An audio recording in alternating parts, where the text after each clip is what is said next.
Good morning बच्चों और मेरे शिक्षक साथियों, मैं अनिल कुमार सम्मेलन विद्यालय बिजलीगढ़ से। आज हम एनएमएस परीक्षा के अंतर्गत मानव कंकाल पर आधारित कुछ एमसीक्यू या मल्टीपल चॉइस क्वेश्चंस के विषय में चर्चा करेंगे जो परीक्षा में अधिकतर पूछे जाते हैं। तो इसमें कुछ बच्चों ऐसे प्रश्न भी हैं जो आपने पहले लिख रखे हैं, लेकिन हो सकता है कुछ बच्चे ऐसे हों ग्रुप में जुड़े हुए जिन्होंने ये पहली बार सुने हों। तो उनके लिए सबसे पहले हम उसी क्वेश्चन से चालू करेंगे जो सबसे कॉमन है और हर बच्चे को पता होता है लगभग, कि मनुष्य के शरीर में कुल कितनी हड्डियां होती हैं। कितनी होती हैं? मनुष्य के शरीर में कितनी हड्डियां होती हैं? 206। ठीक है। अब प्रश्न आता है कि बच्चा जो होता है, बच्चा, उसके शरीर में कितनी हड्डियां होती हैं? बच्चे के शरीर में कितनी हड्डियां होती हैं? तो यहाँ पर एक प्रश्न बनता है कि ये 300 हड्डियां कम कैसे हो जाती हैं? हाँ बताइए। हाँ, विकास होगा तो संख्या बढ़नी चाहिए। देखो, बचपन में जब हम छोटे होते हैं तो हड्डियां बहुत छोटी छोटी होती हैं। जैसे जैसे हम बड़े होते हैं तो कुछ जो छोटी हड्डियां होती हैं वो जुड़कर एक रूप ले लेती हैं और उनकी संख्या फिर कम हो जाती है। तो इसी तरह बचपन में 300 हड्डियां होती हैं और वयस्क पुरुष की, इसको वयस्क पुरुष बोलते हैं। ठीक है, ये ध्यान रखना आप। 206 हड्डियां वयस्क पुरुष यानी 25 साल से लेके 45 वर्ष के व्यक्ति में होती है। वैसे होती सब में ही है, लेकिन प्रश्न ये आता है कि वयस्क मनुष्य में हड्डियों की संख्या कितनी होती है। अब प्रश्न आता है कि हड्डियां बनी किसकी होती हैं? Calcium phosphate. कैल्शियम फास्फेट की हड्डियां बनी होती हैं।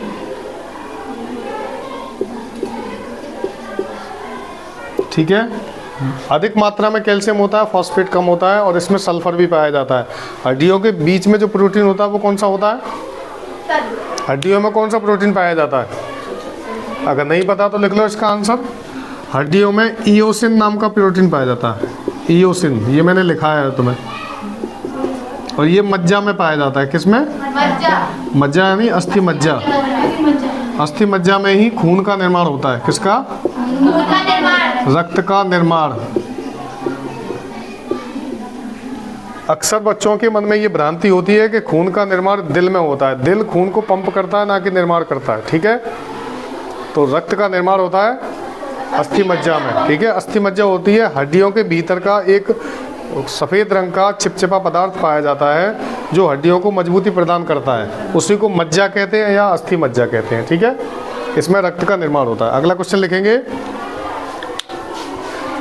देखिए बच्चों, ये हमारे पास मानव कंकाल का एक प्रारूप है जो प्लास्टिक का बना हुआ है। बड़ी बड़ी प्रयोगशाला में इसको हम बोन्स का या हड्डियों का भी होते हैं। तो इसको मैं समझाता चलूँगा आपको, जहाँ जहाँ दिक्कत होगी। तो आप इन भाई साहब को देख रहे हो। ठीक है। अगर ये पूछा जाए कि मानव शरीर की सबसे लंबी हड्डी कौन सी होती है, तो इस पे देखें सर, कंकाल पे ये हड्डी जो होती है यहाँ से लेकर कूल्हे से लेकर घुटने तक की, यानी फीमर, इसको क्या बोलते हैं? ये फीमर शरीर की सबसे बड़ी हड्डी होती है। अक्सर बच्चों के मन में ये दुविधा होती है कि लंबी तो रीढ़ की हड्डी होती है, तो बड़ी क्यों होती है? तो यहाँ पर हम रीढ़ की हड्डी अगर देखें तो इन भाई साहब की है नहीं रीढ़ की हड्डी, लेकिन यहाँ से हम रीढ़ की हड्डी का अवलोकन कर सकते हैं। सर्वाइकल हड्डी से लेके पुच्छ कशेरुका तक, ये जो लास्ट वाला हिस्सा है ये कहलाता है पुच्छ कशेरुका यानी टेल रीजन। मनुष्य की पहले हजारों वर्ष पहले पूंछ हुआ करती थी। क्यों पूंछ होती थी? क्योंकि हमारे पूर्वज कौन रहे? बंदर। बंदरों से और चिंपैंजी से, गोरिल्ला से, इनसे हमारा उद्ध विकास हुआ है लगातार, और समय के साथ साथ हमारी पूंछ जो है विलुप्त होती गई। लेकिन वो कशेरुका आज भी हमारी सबसे लास्ट जो रीजन होता है, 1 से लेके 33वां खंड, या अगर नीचे से ऊपर चलें तो पहला खंड पुच्छ कशेरुका होती है। आप सब अब उसको टच करके महसूस कर सकते हैं कि लास्ट हड्डी यही है। यहाँ पर हमारी पूंछ होती थी। तो जो पूंछ होती है बच्चों, वो पूंछ ना होकर रीढ़ की हड्डी का बड़ा हुआ हिस्सा होता है। जैसे पशुओं में होती है, गाय में, भैंस में, बंदर में और लंगूर में, बकरी में। तो ये एक तरह से स्पाइन एनलार्ज हो जाती है और शरीर से बाहर विकसित हो जाती है। ठीक है। तो हम बता रहे थे रीढ़ की हड्डी में कितने जॉइंट होते हैं? 33 खंड। रीढ़ की हड्डी अकेली नहीं है, रीढ़ की हड्डी जो है हड्डियों का समूह है। उसमें 33 छोटे छोटे वर्टिब्रास जो होते हैं, यानी खंड जो होते हैं वो मिलकर उसको रीढ़ की हड्डी का रूप देते हैं। इसको मेरुदंड बोलते हैं। क्या बोलते हैं? मेरुदंड। और मेरुदंड के जो खंड होते हैं वो जिससे जुड़े होते हैं उसको बोलते हैं मेरुरज्जु। क्या बोलते हैं? मेरुरज्जु माने ऐसा धागा जिससे रीढ़ की हड्डियां जुड़ी होती हैं, उसे बोलते हैं मेरुरज्जु। रज्जु माने धागा होता है। मेरुदंड, इसमें 33 खंड होते हैं। ठीक है, तो पल्ले क्लास में जाके शांत करके आओ बच्चे की आवाज़ आ रही है। ठीक है बच्चों, अगला क्वेश्चन लिखेंगे हम।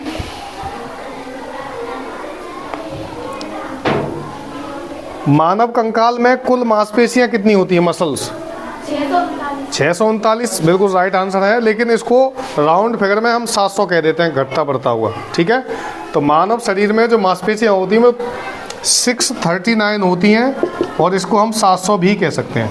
मांसपेशियों की संख्या कितनी होती है? 700 या 639। ठीक है, कुछ मसल्स जो है शरीर में अलग अलग संख्या होती है। छोटे बच्चे के शरीर में कम होती हैं और वयस्कों में अधिक होती हैं, तो उनको एवरेज मानकर 700 कहा जा सकता है। अगला क्वेश्चन लिखें।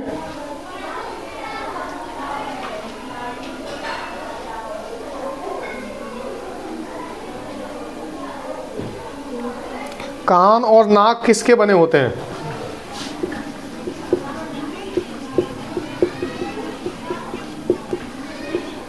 ये बने होते हैं उपास्थि यानी कार्टिलेज।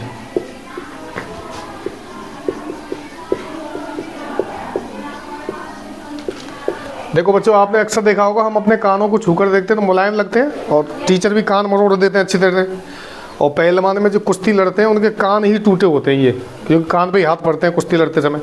और नाक को भी हम छू के देखो तो इधर उधर हिला सकते हैं। तो ये मुलायम हड्डी होती है जिसको उपास्थि बोलते हैं। क्या बोलते हैं? उपास्थि। और अंग्रेजी में कार्टिलेज के बने होते हैं ये कान।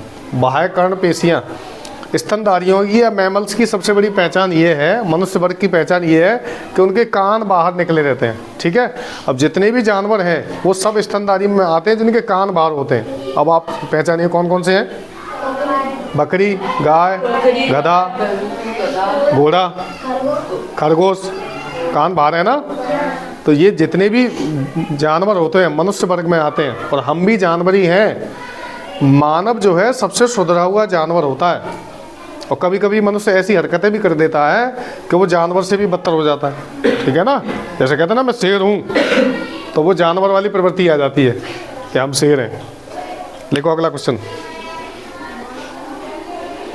शरीर की सबसे मजबूत हड्डी कौन सी होती है? Very good. लोअर जॉ जो होता है, निचला जबड़ा, वो सबसे मजबूत होता है। ठीक है, और अगर आपको यकीन ना हो तो किसी की पीठ में चुबा के देखना, ऐसे थोड़ी ऐसे करा के, तो वो तुरंत ही बिलबिला जाता है। ये जो हिस्सा होता है चिन्ह, हमारी थोड़ी जो है किसी की तो नुकीली होती है, किसी के आगे थोड़ा सा कर्व्ड होती है, लेकिन इसका शेप ऐसा बनाया है ईश्वर ने कि ये बहुत ही ज़्यादा ताकत लिए होती है, बहुत मजबूत, आसानी से नहीं टूटती। जितने भी बॉक्सर होते हैं पता नहीं कितने घूसे मुँह पे खाते हैं, लेकिन फिर भी ये वाला निचला जबड़ा आसानी से टूटता नहीं है। टूट भी जाए तो ये वाला जो हिस्सा है ये इनकी तो है ही ना। इसमें देखेंगे ये जो हिस्सा है, ये वाली हड्डी, ये सबसे मजबूत होती है। बनी सब कैल्शियम फॉस्फेट की होती हैं, लेकिन इनकी आंतरिक संरचना के आधार पर कुछ हड्डियां जो हैं अधिक मजबूत होती हैं, कुछ कमज़ोर होती हैं। ठीक है, अब एक और प्रश्न ये आता है कि शरीर के कौन से अंग में डबल हड्डियां पाई जाती हैं? बताएं।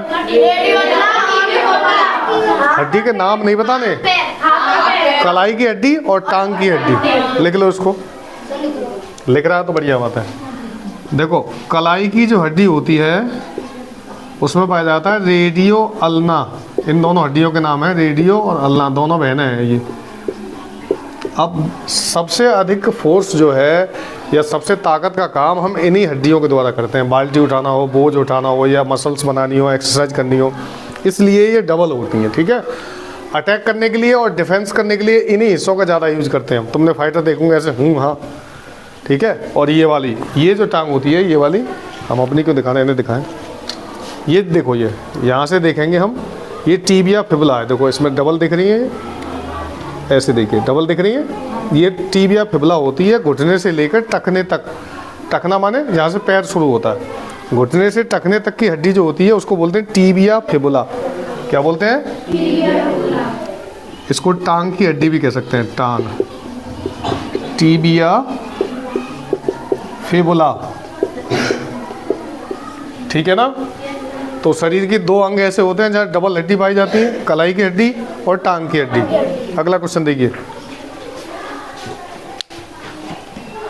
वयस्क मनुष्य का मेरुदंड कितना लंबा होता है? देखो ये मेरुदंड की लंबाई कितनी होती है सेंटीमीटर में, लिखा है ये 60 to 70 सेंटीमीटर, 60 से 70 सेंटीमीटर तक लंबा होता है शरीर की रीढ़ की हड्डी। ठीक है ना।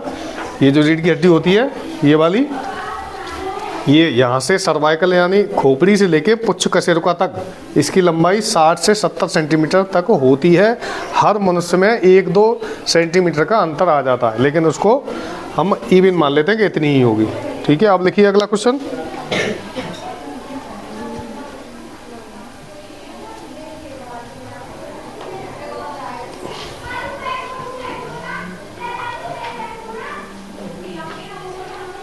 देखो कौन से कशेरुकियों में, यानी कौन से कशेरुकी जीव में, कशेरुकी का मतलब ऐसा जीव जिसमें रीढ़ की हड्डी पाई जाए, कशेरुकी, कौन से कशेरुकी जीव में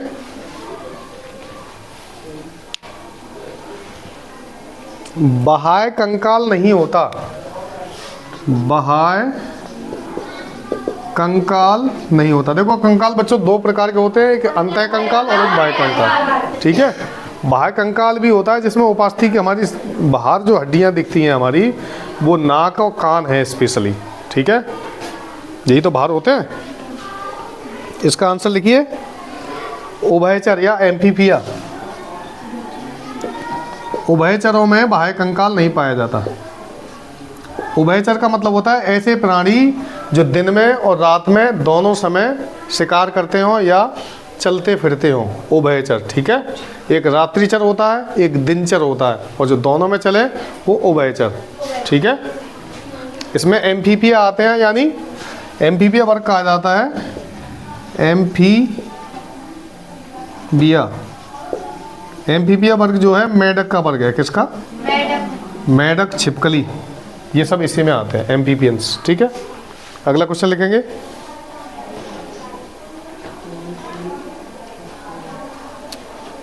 मांसपेशियों को हड्डी से जोड़ने वाले ऊतक को क्या कहते हैं?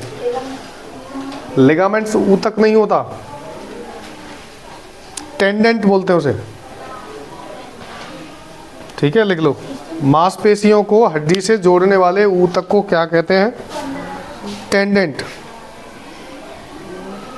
टेंडेंट भी लिगामेंट्स ही का एक प्रकार है। ठीक है। टेंडेंट से मेरे ख्याल से पसलियां किससे जुड़ी होती है? मैंने तुम्हें लिखा है क्वेश्चन, पसलियां अलग जुड़ी होती हैं। क्या नाम था उसका? टेंडन ही है शायद। कंडरा, टेंडन और लिगामेंट्स तीन होते हैं ना। कंडरा से क्या जुड़ा होता है? चलो कोई बात नहीं, आगे आ जाएगा। हड्डी मांसपेशियां टेंडेंट से जुड़ी होती हैं।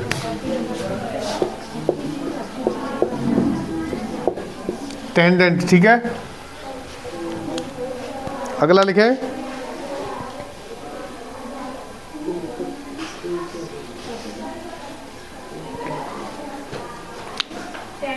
हड्डियां किन कोशिकाओं से मिलकर बनी होती हैं? ये नया क्वेश्चन है। मीजोकाइम।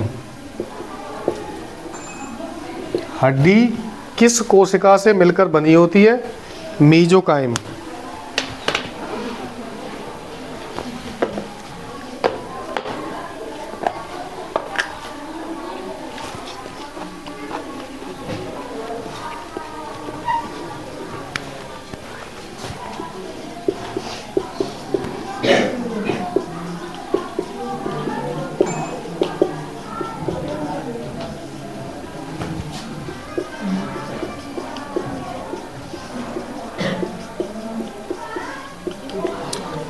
कीटों का बाह्य कंकाल किसका बना होता है?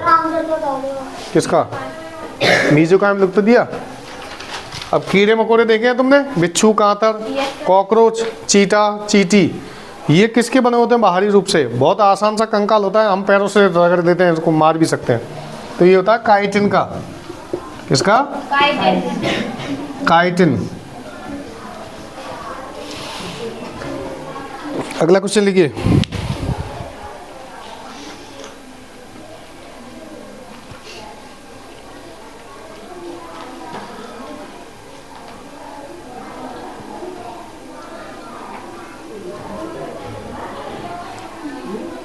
अभी हमने क्वेश्चन टेस्ट में पूछा था कि मानव शरीर में पसलियों की संख्या कितनी होती है, तो हमने उसमें ऑप्शन दिए थे 12 जोड़ी, 24 जोड़ी, 24 या 23 जोड़ी। तो बच्चे उसमें कंफ्यूज हो गए थे। तो पसलियों की संख्या 24 होती है, यानी 12 जोड़ी। ठीक है, जिसे ना पता हो वो लिख ले।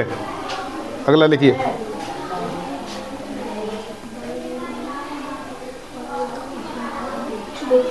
दंतवल्क जानते हो क्या होता है? दंतवल्क, अगर परीक्षा में यही आ गया फिर क्या करोगे? दंतवल्क, दंत माने तो दांत होता है, और वल्क का मतलब दांत का ही कोई हिस्सा होगा। दांत की सबसे ऊपरी सतह, जिसको बोलते हैं एनेमल। क्या बोलते हैं? हाँ, तो ये प्रश्न ऐसे है कि शरीर का सबसे मजबूत भाग कौन सा होता है? दांत का एनेमल या दंतवल्क। ठीक है, लिख लीजिए दंतवल्क या दांत का एनेमल। एनिमल मत कर देना।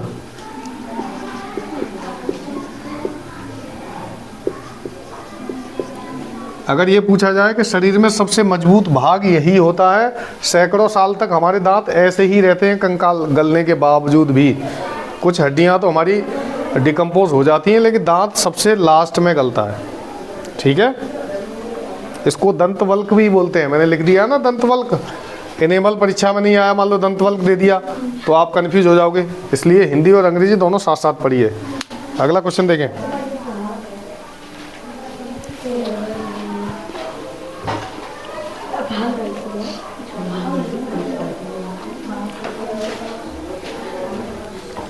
ऑर्थोप्लास्टी किसे कहते हैं? ऑर्थोप्लास्टी कोई बताया? मैंने बताया ये क्वेश्चन, बताओ खुशी। किसी को कोई आइडिया है? नहीं।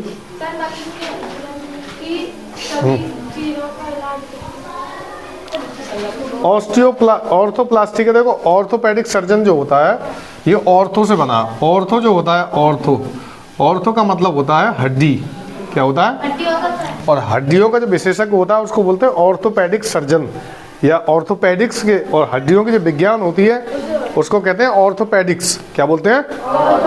अगर ना याद हो तो लिख लेना, हड्डियों के विज्ञान को बोलते हैं ऑर्थोपेडिक। क्या बोलते हैं? ऑर्थोपेडिक। अभी बोल रहे हैं ऑर्थोपेडिक। ठीक है, अब हमने यहाँ प्रश्न पूछा ऑर्थोप्लास्टी, तो इसका मतलब इसका संबंध हड्डी से ही है।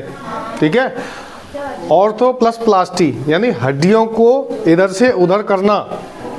ठीक है, तो ऑर्थोप्लास्टी का मतलब होता है जोड़ों का सफल प्रत्यारोपण। जॉइंट्स को शिफ्ट करते हैं, जोड़ों का प्रत्यारोपण। अब देखो प्रत्यारोपण शब्द क्या होता है? ट्रांसप्लांट। क्या? ये तो अंग्रेजी होगी ट्रांसप्लांट। प्रत्यारोपण का अर्थ क्या हुआ?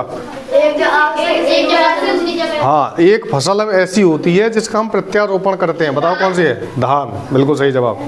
धान हम छोटी क्यारी में बोते हैं, उनके एक एक तिनकों को प्रत्यारोपित करते हैं। जून के महीने में हम पौधे भी प्रत्यारोपित करते हैं। जो नर्सरी होती है, ध्यान दें, नर्सरी जो पौधशाला जिसे बोलते हैं, या नर्सरी का मतलब क्या होता है?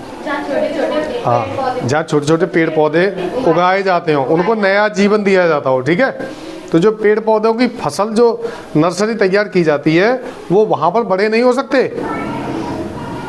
क्योंकि उसको हम खरीद के लाते हैं और अपने गमलों में या बगीचे में लगाते हैं और बढ़िया भोजन पानी देते हैं, तब वो बड़ा वृक्ष बनता है। तो जिस तरह पौधों की नर्सरी होती है, उसी तरह छोटे बच्चे जो पढ़ते हैं क्लास में, बोलते हैं नर्सरी क्लास में है। इसका मतलब उसमें बहुत छोटे बच्चे पढ़ते हैं नर्सरी में। तो ठीक है, ऑर्थोप्लास्टी का मतलब जोड़ों का प्रत्यारोपण। प्रत्यारोपण हमने समझाया, एक हड्डी को दूसरे स्थान पर लगाना सही तरीके से और सफल तरीके से, दैट इज कॉल्ड ट्रांसप्लांटेशन या प्रत्यारोपण। समझ गए? तो सबसे पहला जो प्रत्यारोपण था ऑर्थोप्लास्टी का, वो एक क्रिश्चियन बर्नार्ड थे साइंटिस्ट, उन्होंने किया था। ठीक है, तो ऑर्थोप्लास्टी का अर्थ लिख लो, जोड़ों का प्रत्यारोपण। इसको प्रतिस्थापन भी कहते हैं, बात एक ही है, प्रतिस्थापन। हो सकता है बोर्ड पे आपको दिखाई ना दे तो सुनने से काम चलाना, ठीक है।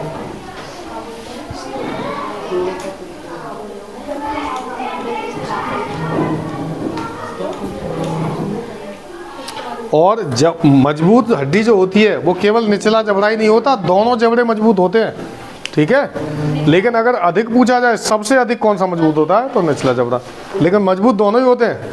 तुमने देखा है ना, जितने भी जानवर देखे हैं, शेर, चीता और शिकार करने वाले जानवर, उनका जबड़ा इतना मजबूत होता है कि वो उसी से जिंदा इंसान को मार के खा जाते हैं, देखा है ना। अगला लिखिए,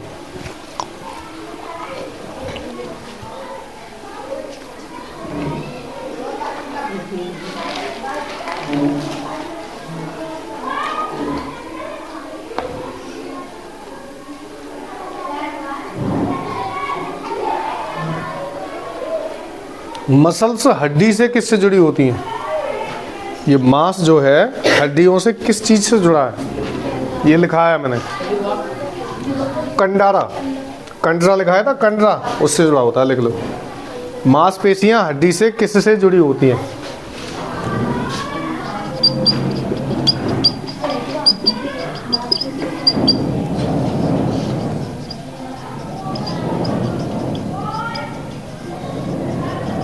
इसको बोलते हैं कंडरा, ठीक है।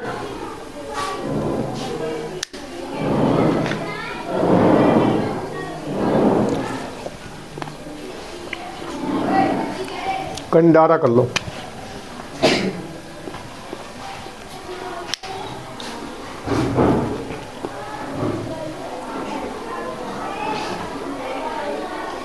कितने क्वेश्चन हो गए?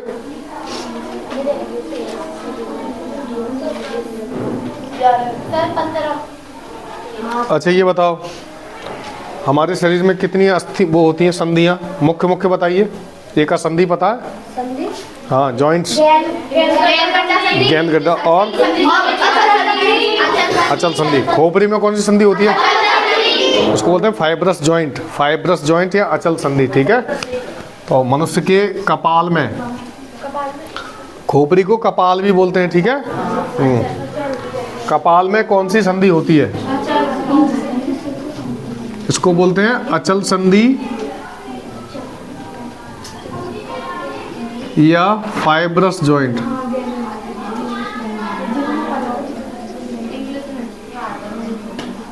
ठीक है, देखो संधि तो होती है लेकिन चलती फिरती नहीं है, जोड़े रहती हैं। ये जो खोपड़ी जो होती है जिसमें हमारे बाल हैं स्थित, ये 8 हड्डियों से मिलकर बना है। किससे? 8 हड्डियों के टुकड़े आपस में जॉइंट हैं। कभी चोट लगती है तो कभी कभी वो जॉइंट खुल जाता है, इंटरनल ब्लीडिंग हो जाती है, और खोपड़ी की चोट जो है सबसे ज़्यादा खतरनाक होती है। यहाँ मैं एक बात और क्लियर कर दूं बच्चों, कि आप खेल खेल में कभी भी पीछे गिरने की कोशिश मत करना। अगर बैक साइड से हम गिरे तो ये पिछला हिस्सा जो होता है ये बहुत कमज़ोर होता है, और यहाँ बहुत जल्दी चोट लगती है और घाव भी जल्दी होता है, और इंटरनल ब्लीडिंग के बाद हम पैरालिसिस हो सकता है, हमें लकवा मार सकता है। तो कभी भी खेल खेल में टांग मार के किसी को पीछे मत गिराना, खतरनाक खेल है ये। अगला क्वेश्चन लेके,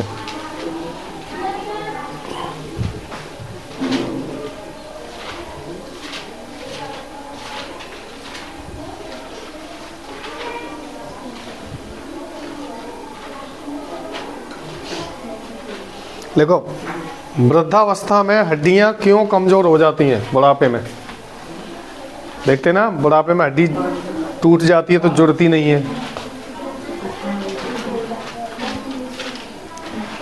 क्यों कमजोर हो जाती है? कैल्शियम की कमी के कारण। लिख लीजिए, वृद्धावस्था में हड्डियां कैल्शियम की कमी के कारण कमजोर हो जाती हैं।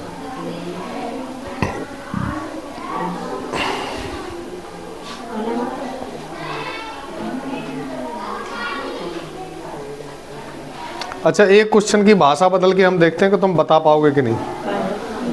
मानव शरीर में सबसे लघुत्तम हड्डी कौन सी होती है? फीमर। और महत्तम? उल्टा बोल रही हूँ। लघुत्तम माने लघु माने छोटा, लघुत्तम माने छोटे से भी छोटा, यानी सबसे छोटी हड्डी कान की स्टेप्स कहलाएगी। क्या कहलाएगी? स्टेप्स। और महत्तम कहलाएगी फीमर। ठीक है, सबसे लंबी। तो आप इसको इस तरह से भी लिख सकते हैं। और फीमर के 2-3 नाम और हैं। फीमर है, जंगास्थी है और उर्वस्थी। उर्वस्थी, ठीक है। उर्वस्थी भी जंगास्थी होती है, फीमर होती है और जांघ की हड्डी होती है। ठीक है ना। तो अगर ये प्रश्न आ जाए तो कान आप समझ लीजिए, कान किसके बने होते हैं? मैंने अभी बताया था, कार्टिलेज। और नाक और कान कार्टिलेज के बने होते हैं, यानी उपास्थि। ठीक है ना। और मैं बता रहा था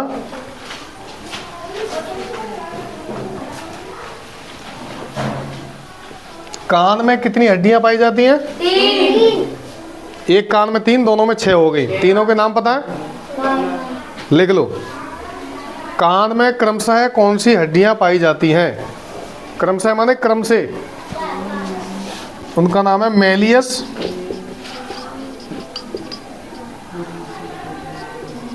इंकस, स्टेप्स। ठीक है, इनको बोलते हैं MIS यानी मिस। ठीक है, तो कान में कौन पाया जाता? मिस। मिस हड्डियां यानी मेलियस, इंकस, स्टेपीज। सबसे बड़ी मेलियस, उससे छोटी इंकस और सबसे छोटी स्टेपीज। इनके काम क्या होते हैं? आखिर कान में हड्डियों की जरूरत ही क्यों है भीतर? ये ध्वनि के कंपनों को पकड़कर कान के पर्दे तक पहुंचाती हैं। इनका ये काम होता है। साउंड वाइब्रेशंस ध्वनि कंपनों के रूप में चलती है ना। अच्छा, एक और बात बताओ, ये कान हमारे बाहर की तरफ निकले हुए क्यों होते हैं? वीडियो वाले बच्चे नहीं समझ पाएंगे। क्या जवाब दिया? एक जना जवाब दो कोई। क्योंकि ध्वनि के बाद टकराकर सीधे कान। हाँ, ध्वनि के कंपन यहाँ से टकराकर कान के पर्दे तक पहुँच सकें। ठीक है, इसीलिए जो बहरे ऊंचा सुनने वाले व्यक्ति होते हैं वो ऐसे कान लाते हैं। हाँ लाला, क्या कह रहे हो? ऐसे करने से इस एरिया का क्षेत्रफल बढ़ जाता है, ध्वनि के कंपन यहाँ टकराते हैं और कान में प्रवेश कर जाते हैं, तब वो सुन पाता है। ठीक है ना। समझ गए? तो ये कुछ महत्वपूर्ण प्रश्न थे मानव कंकाल पर। कोशिश की है कि सब कुछ अच्छे से समझा पाया हूँ, लेकिन अगर कहीं भी कुछ भी छूटता है या कुछ गलत हो जाता है तो आप उसको कमेंट बॉक्स में ज़रूर लिखें। अगर सर आपने ये गलत बताया था, और लाइक करते रहें, शेयर करते रहें, और ऐसे ही हम आगे अच्छी वीडियोस बनाते रहेंगे। NMS के पेपर की तैयारी ज़ोर शोर से करें। परीक्षा बहुत नज़दीक है। अब ये समझ लो कि परीक्षा आ ही गई। 5 नवंबर सन 2023 को सरस्वती इंटर कॉलेज में 8 बजे से 11 बजे पेपर होना है। सभी हाथरस वासियों का, हाथरस के जितने भी बासिंदे हैं, रहने वाले बच्चे जो कक्षा 8 में पढ़ते हैं, सरकारी स्कूल में पढ़ते हैं और जिन्होंने NMS का आवेदन किया है, उनके लिए। तो उम्मीद है आप मेहनत से पढ़ रहे होंगे। और जिन बच्चों को फिजिकली पढ़ना है, एक बार और मैं मैसेज डालता हूँ, ग्रुप में मैसेज लिखता ही रहता हूँ मैं। जिनको मेरे से डायरेक्ट पढ़ना है फ्री ऑफ कॉस्ट, चाहे वो किसी भी स्कूल का हो, किसी भी कॉलेज का हो, NMS का विद्यार्थी होना चाहिए, तो वो डॉक्टर अंबेडकर वाचनालय पुस्तकालय, रोदायन रोड, सासनी में मैं सुबह 7:30 से लेके 8:30 बजे तक की क्लास लेता हूँ। आप वहाँ आएँ और शिक्षा का लाभ लें। उम्मीद है इस वीडियो से काफ़ी कुछ सीखने को मिला होगा। Thank you very much. Bye bye.